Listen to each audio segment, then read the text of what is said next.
The Lurker. My name is Bill, and I've been driving trucks for over 20 years.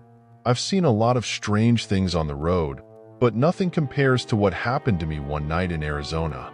I was hauling a load of electronics, driving down a long stretch of desert highway. It was around 3 a.m., and the road was empty. The desert at night is a strange place. The vast emptiness, the silence, it can play tricks on your mind. But I knew this wasn't a trick. I felt a presence, a sense of being watched. I glanced in the rearview mirror and saw something that made my blood run cold. There was a figure in the back of my truck.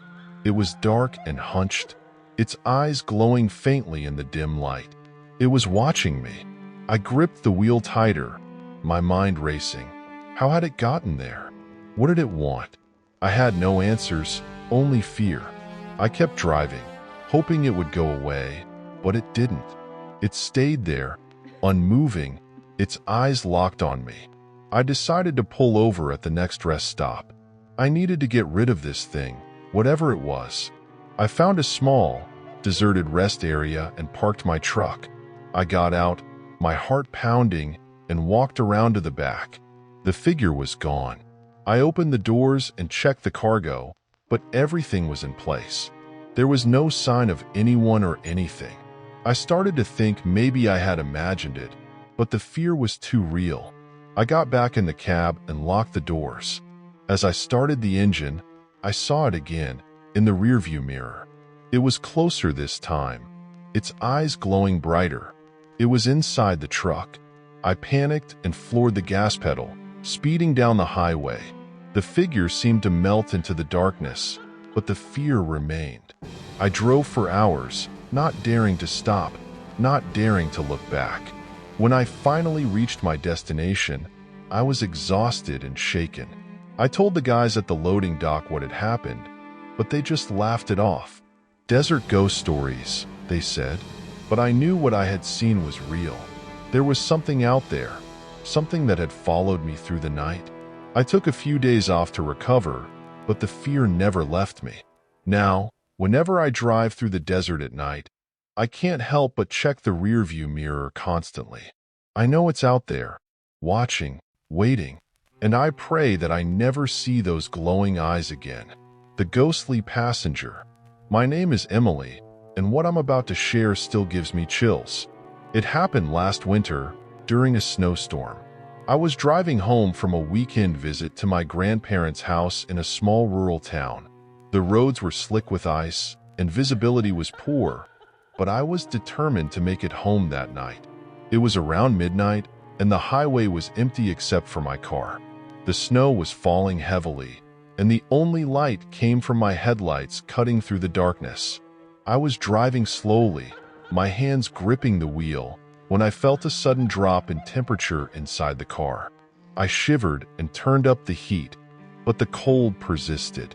Then, out of the corner of my eye, I saw movement in the rearview mirror. I glanced up, and my heart skipped a beat. There was a figure sitting in the back seat, a woman dressed in a thin, white dress, her hair wet and stringy. She looked out of place, like she had stepped out of a different time. "Who are you?" I whispered, fear gripping my heart. She didn't respond.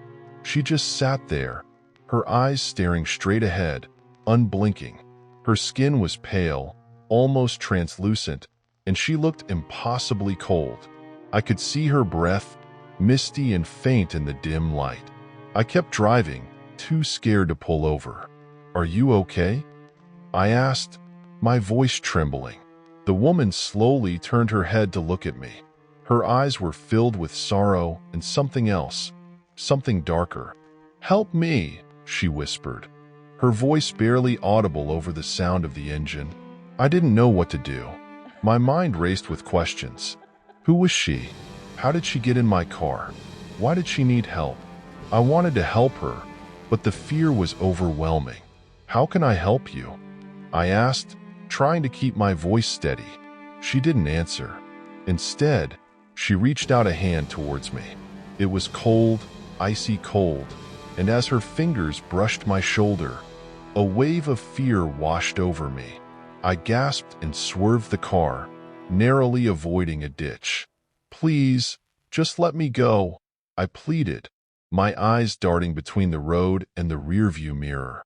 The woman withdrew her hand and looked away, her expression one of sadness and resignation. I kept driving, my heart pounding in my chest, praying for the nightmare to end. After what felt like an eternity, the woman spoke again. "The lake," she said, her voice distant. "Take me to the lake." I had no idea what lake she was talking about, but I nodded, hoping to appease her. "Okay, I'll take you to the lake." I drove aimlessly, the storm worsening, and the cold seeping deeper into the car. I could barely see the road, but I kept going, hoping to find some sign, some clue about what she wanted. Finally, I saw a sign for a rest area with a small lake nearby. I turned off the highway and followed the signs until I reached the frozen lake. I parked the car and turned to the back seat, but the woman was gone. In her place was a damp spot on the seat, as if she had melted away. I sat there, stunned and trembling, unsure of what had just happened. I eventually got out of the car and walked to the edge of the lake. The snow was falling heavily, and the world was eerily silent. I stood there for a few minutes, trying to make sense of it all, before deciding to leave. When I finally got home, I couldn't shake the feeling of unease.